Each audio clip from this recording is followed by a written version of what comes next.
बिस्मिल्लाहिर्रहमानिर्रहीम अस्सलाम वालेकुम रहमतुल्लाह। पीपल्स पार्टी और पीटीआई ने मुश्तरका तौर पर पंजाब के अंदर महाज खोलने का फ़ैसला किया है और दोनों ने कहा है कि हमने पंजाब से अपनी तहरीक शुरू करनी है, एहतजाज शुरू करना है, क्योंकि दोनों अब एक ही पॉइंट के ऊपर पहुंच चुके हैं।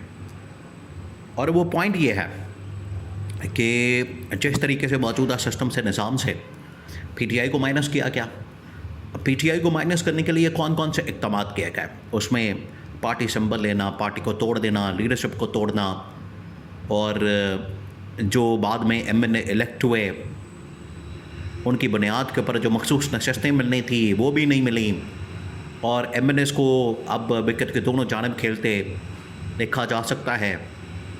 इसी तरह से पीपल्स पार्टी के साथ अब होने जा रहा है। पीपल्स पार्टी को आइडिया, क्योंकि पीपल्स पार्टी इस पूरे मामले के अंदर शामिल रही, उन्होंने भी देखा कि पीटीआई को जिस तरीके से एक साजिश के तहत माइनस किया गया, उनकी पार्टी को तोड़ा गया, लीडरशिप को गायब किया गया, पार्टी बिल्कुल तितर बितर कर दी गई। अब यही हाल होने जा रहा है पीपल्स पार्टी का।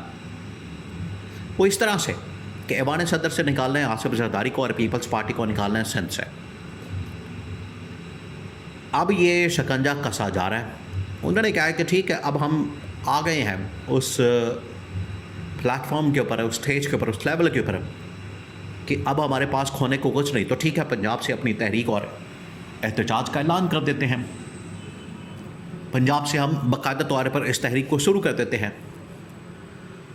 उसके लिए सुहेल अफरीदी की जानिब से ऐलान कर दिया गया, पीपल्स पार्टी के पंजाब की लीडरशिप की जानिब से ऐलान कर दिया गया। दोनों ने आपस में रब्ता किया और ये जो रब्ता हुआ है ये बहुत बड़ी डेवलपमेंट हुई है, बहुत बड़ी डेवलपमेंट, क्योंकि इस रब्ते की वजह से ये आगाज़ है, ये शुरुआत है। इस रब्ते की वजह से कम इनके दरमियान एक कंसेंसस मौजूद है कि हमने किस तरीके से पंजाब से इस मामले को शुरू करना है, और सबसे पहले मरियम नवाज़ की गवर्नमेंट को टारगेट करना है। और इसीलिए आप देखेंगे कि पीपल्स पार्टी और पीटीआई टीवी टॉक शो के अंदर कल के, परसों के, आप प्राइम टाइम के टीवी टॉक शोज़ उठा के देख लें, आपको एक ही चीज़ नज़र आएगी उनके अंदर। वो ये है कि पीटीआई और पीपल्स पार्टी वन पेज के ऊपर आ गए हैं, एक पेज के ऊपर है इस मामले पे। अब हमें मिलकर चलना है और इत्तेहाद कायम करना है, नून लीग के ख़िलाफ़ महाज खोलना है, और दोनों मरियम नवाज़ और शहबाज शरीफ दोनों के ख़िलाफ़ जो महाज खोलना है, इसमें नंबर पहले मरियम नवाज़ का, उसके बाद जो है आगे शहबाज शरीफ का। अब इस सिलसिले में मरियम नवाज़ ने नवाज़ शरीफ से बहुत अहम तरीन मुलाकात की है। देखिए, रहते तो वैसे एक ही घर के अंदर है, लेकिन जब ऑफिशियली मुलाकात होती है तो उसको बाकायदा तौर पर मीडिया में पब्लिक किया जाता है, बताया जाता है। तो उसकी वीडियो, उस हवाले से प्रेस रिलीज और ख़बर मीडिया के अंदर जारी कर दी गई और बता दिया गया कि दोनों की मुलाकात हुई है, मरियम नवाज़ के, नवाज़ शरीफ की, और उसके अंदर जो पंजाब का मुस्तकबिल है, पंजाब का मुस्तकबिल, अब आप इस जुमले को समझें, जो प्रेस रिलीज के अंदर बयान किया गया है उसके अंदर ये कहा गया कि पंजाब का मुस्तकबिल डिस्कस किया गया। पंजाब का मुस्तकबिल क्या है? यहाँ पर कोई अवामी प्रोजेक्ट, यहाँ पर कोई आवाम की खदमत, यहाँ पर कोई आवाम के लिए फलाह बहबूद नहीं, कि पंजाब के अंदर हमने अपने इक़्तिदार को मजबूत कैसे करना है, जो कि आहिस्ता आहिस्ता सिरक रहा है, हाथ से निकल रहा है। इन्हें अंदाज़ा नहीं हो रहा, इन्हें आइडिया नहीं हो रहा। देखें 99 के अंदर और उसके बाद जब नवाज़ शरीफ को डिसक्वालीफाई किया गया, ये दो बड़े एग्जाम्पल। उस वक्त जब मुशर्रफ ने इनको निकाला और 2017 के अंदर जब नवाज़ शरीफ को डिसक्वालीफाई किया गया, आखिरी दिन तक, आखिरी लम्हे तक नवाज़ शरीफ को आइडिया नहीं था कि मेरे ख़िलाफ़ क्या हो रहा, मेरे ख़िलाफ़ किस तरीके से एक पूरा प्लान तैयार किया जा चुका है, मुझे फारिग करने का प्लान बन चुका है। ये तो जब सर पे पड़ी, उधर फौज ने आके तख्ता उलट दिया मुशर्रफ ने, और इधर फ़ैसला आ गया नवाज़ शरीफ के ख़िलाफ़ 2017 में कि आपको डिसक्वालीफाई किया जाता है। सुबह सवेरे उठते साथ ही उनको ये ख़बर मिलती है तो इनके 14 तबक रोशन हो जाते हैं। इनको आइडिया नहीं होता, इन्हें अंदाज़ा ही नहीं होता कि हमारे साथ हुआ क्या। सेम उसी तरीके से अब क्योंकि नवाज़ शरीफ को सबक मिल गया, उसे आइडिया हो गया है कि ये जब पीछे खिचड़ी पकना शुरू होती है तो किस तरीके से पूरा निज़ाम लपेट दिया जाता है, लेकिन आपको कानो कान खबर नहीं होती है। तो पंजाब के अंदर इस पूरे निज़ाम को लपेटने के लिए जो तैयारियां शुरू कर दी गई हैं, उसके अंदर मरियम नवाज़ को घर भेजने के लिए पूरा मंसूबा, और उसमें पीटीआई और पीपल्स पार्टी का इत्तेहाद। देखिए, उसके पीछे एक और भी बड़ी वजह है, वो ये कि पीपल्स पार्टी ने और नून लीग ने इस बात के ऊपर एग्री किया था। अब जो दरार आई है वो किस वजह से आई है?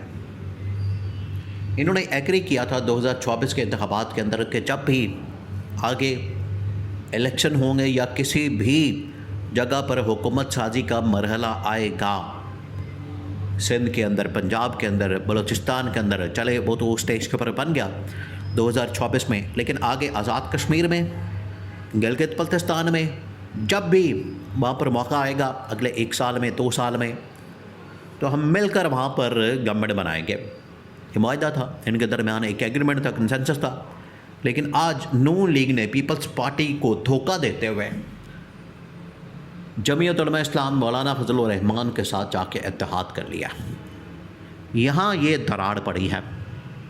ऑलरेडी इनके दरमियान इख्तलाफात हैं, ऑलरेडी इनके दरमियान मसाइल मौजूद है, लेकिन ये दरार की सबसे बड़ी वजह, जिसकी वजह से दरार बहुत ज़्यादा बढ़ गई है, और उसके बाद इनका आपस में चलना, एक होना बड़ा मुश्किल हो गया। क्योंकि वहाँ पर जो गवर्नमेंट बनने जा रही है, इत्तेहाद बनने जा रहा है, जिस तरीके से वहाँ पर हुकूमत बनने जा रही है गिलगित बल्तिस्तान के अंदर, आज़ाद कश्मीर के अंदर, नून लीग इस वक्त पूरी कोशिश कर रही है इस्टेब्लिशमेंट के साथ मिलकर कि पीपल्स पार्टी को माइनस करके वहाँ पर हम अपनी गवर्नमेंट बना लें, हुकूमत बना लें।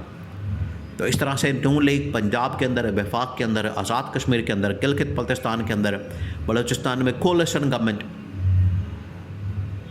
इनका वो वाला हिसाब बन जाएगा कि 5 उंगलियां घी में और सर कढ़ाई में।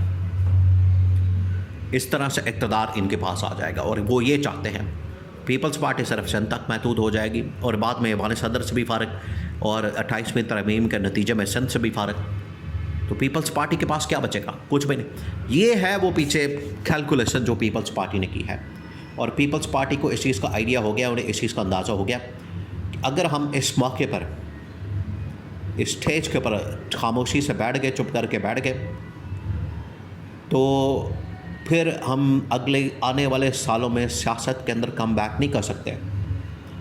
कम बैक हमारा बड़ा मुश्किल हो जा रहा है। तो यही वो टाइम है, अगर हम इमरान खान के साथ मिल जाएं और इस गवर्नमेंट के ख़िलाफ़ हम लॉन्च कर दें, तो हमारा सर्वाइवल है। और उसके लिए पंजाब से इस तहरीक का ऐलान किया जाए, अदम एतमाद या तहरीक, एहतजाज, और मरियम नवाज़ को मजबूर किया जाए कि वो असम्बली के अंदर खड़े होकर स्पीकर के सामने इस्तीफ़ा दें। वीडियो वायरल होगी तब मज़ा आएगा। ये असल में प्लान किया गया पीटीआई और पीपल्स पार्टी ने मिलकर कि सबसे पहले हमने पंजाब को टारगेट करना है, और उसके बाद अगला नंबर लगेगा शहबाज शरीफ का।